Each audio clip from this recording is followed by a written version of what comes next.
नमस्कार साथियों। चलिए आज हम आज के राजनीतिक माहौल के बारे में बात करते हैं, जो कि सकारात्मक न होकर नकारात्मक सा आभास दे रहा है। विषयों पर गहन चिंतन की बजाय टकराव की राजनीति नज़र आ रही है। अब आप देखेंगे देश की समस्याएं बहुत सारी हैं, देश में विदेश में, जो भारत को इम्पैक्ट कर रही हैं। लोकसभा के चुनाव खत्म हुए हैं, 2 महीने से ऊपर हो चुके हुए हैं, लेकिन और साथ में संसद के 2 सत्र भी गुजर चुके हुए हैं। राष्ट्रपति जी का अभिभाषण भी हो चुका हुआ है, बजट भी प्रेजेंट किया जा चुका हुआ है। वक्फ बोर्ड जैसे इंपॉर्टेंट मुद्दे पर संशोधन बिल विधायक भी सबमिट किया जा चुका हुआ है। उसके बावजूद विपक्ष और पक्ष की शब्दावली जो सामने आ रही है, वो ऐसा महसूस हो रहा है जैसे अभी भी चुनावी माहौल चल रहा है। शब्दों में कोई परिवर्तन नहीं आ रहा। विपक्ष के हाथों में संविधान की प्रतियां आज भी लहरा रही हैं और एक झूठा नैरेटिव कि संविधान को बदल देंगे, मोदी सरकार संविधान को बदलने के लिए खड़ी है, आरक्षण खत्म कर देंगे, ऐसी बातें आज भी खुलेआम बोली जा रही हैं। जाति गणना, जाति आधारित गणना, जबकि पता है कि इससे समाज में विघटन हो सकता है, उसके लिए आज भी आवाज़ उठाई जा रही है। जैसे चुनावी नारे बुलंद किए जा रहे हों।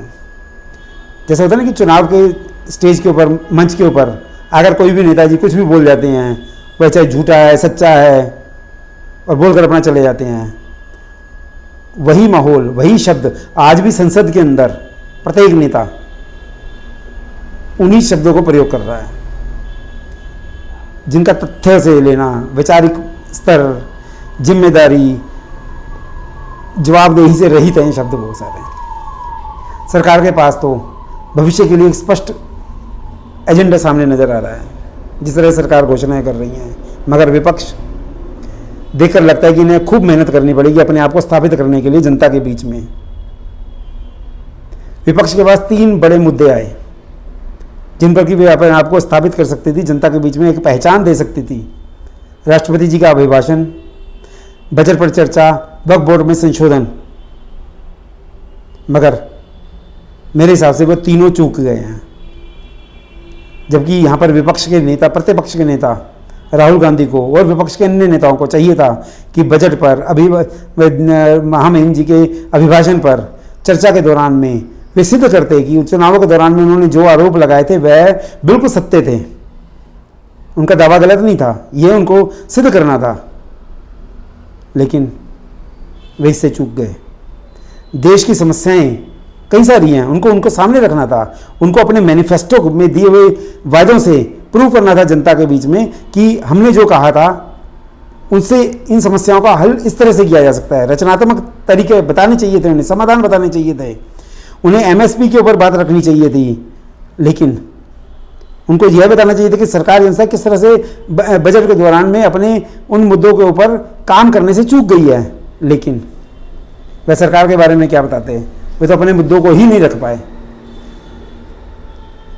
जबकि विपक्ष का काम होता है सकारात्मक तरीके से हर समस्या के सामने को उसके ऊपर डिस्कशन करना और सरकार को मजबूर करना कि वह अपना ट्रैक बदले और विपक्ष के कहे अनुसार वह चल पड़े जनता की भलाई के लिए।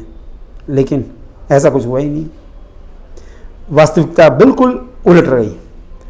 चुनावी आरोप प्रत्यारोप आज भी जारी हैं। प्राइम मिनिस्टर जी, उनके उद्योगपति मित्र, ये मुद्दा, शोर शराबा, वेल में उतरना, प्ले कार्ड दिखाना। वक्फ बोर्ड के संशोधन पर तो विपक्ष को चाहिए था कि वह साफ तौर पर सामने आते, कहते कि हाँ 2013 में जो हमने बिल बनाया था, जो एक्ट बनाया, कानून पास किया था, उसके अंदर अब संशोधन का समय आ गया है। क्योंकि कई मुस्लिम नेतृत्व भी वक्फ बोर्ड के में संशोधन के लिए बात उठा रहे हैं, क्योंकि कई ऐसे मुद्दे हैं जिनसे कि इवन संविधान को के भी ऊपर, संविधान को भी काट रहे हैं। लेकिन विपक्ष ने तो सिंपल सा एक तरीका, अपनी तुष्टीकरण की नीति की आपूर्ति के लिए एक सिंपल सा तरीका बनाया है कि कोई भी बात उठाएगी वक्फ बोर्ड के खिलाफ तो उसका विरोध करेंगे, और उन्होंने वही किया है।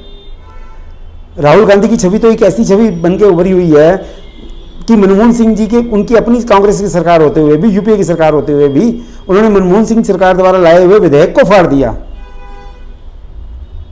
और राहुल गांधी की इस अपरिपक्वता से बाहर निकलने का ये मौका था, लेकिन वह इसमें चूक गए। विपक्ष ने के पास मौका था कि बांग्लादेश में हिंदुओं पर और अन्य अल्पसंख्यकों पर जो उनसे अत्याचार हो रहे हैं उसके खिलाफ आवाज़ उठाती, लेकिन वह शांत रहे। विनेश फोगोट के ऊपर जो कि उनकी ओलंपिक के अंदर अयोग्यता ठहराई गई टेक्निकल ग्राउंड्स पे, उसको भी राजनीतिकरण करने का प्रयास कर रही है कांग्रेस। बड़े दुख की बात है ये। विपक्ष के व्यवहार को देखकर तो शर्मिंदगी भी होती है और हंसी भी आती है। देश के भीतर जातिवाद के नाम पर तुष्टीकरण की पूर्ति के लिए किसी भी हद तक जाने को तैयार हैं, चाहे समाज उससे टूट जाए, बस सत्ता किसी तरह से मिलनी चाहिए। पक्ष का समझे ना समझे, विपक्ष 2024 के चुनाव से कुछ संख्या बल बेहतर लेकर आया है, पक्ष को यह समझना है। लेकिन विपक्ष तो किसी हालत में यह नहीं समझ पाया कि वह लगातार तीसरी बार जनता ने उसे नकार दिया है सत्ता में आने के लिए। कांग्रेस जिसे कि 99 सीट मिली हैं और वह उनका शहजादा राहुल गांधी इस तरह से उछल कूद मचा रहा है जैसे कि उसको 100 में से 99 मिला हो, जबकि उसको इतनी समझ नहीं आ रही कि ये 550 में से 550 में से 99 मिला है। और जनता ने कांग्रेस की और विपक्ष की तुष्टीकरण की नीति, परिवारवाद की नीतियों, भ्रष्टाचार की नीतियों के कारण इनको लगातार तीसरी बार सत्ता से दूर रखा है। अब समय है कि विपक्ष को बांग्लादेश के अल्पसंख्यकों पर होते हुए अत्याचार के लिए आवाज़ उठानी चाहिए। बंगाल में लगातार हो रहे महिलाओं से दुष्कर्म, वहाँ के लोगों की हत्याएं, इसके खिलाफ बात करनी चाहिए। तर्क और तथ्य सामने रखकर मोदी सरकार को घेरना चाहिए, मगर विपक्ष और उसके नेता अपरिपक्वता की लगातार छाप छोड़ते हुए राहुल गांधी के सामने ऐसे नतमस्तक हैं जिसे देखकर मुझे नहीं लगता कि विपक्ष में इस वक्त कोई भी ऐसा नेता है जो कि सकारात्मक रूप से विपक्ष की अपनी जिम्मेदारी को निभाने के लिए काबिल हो।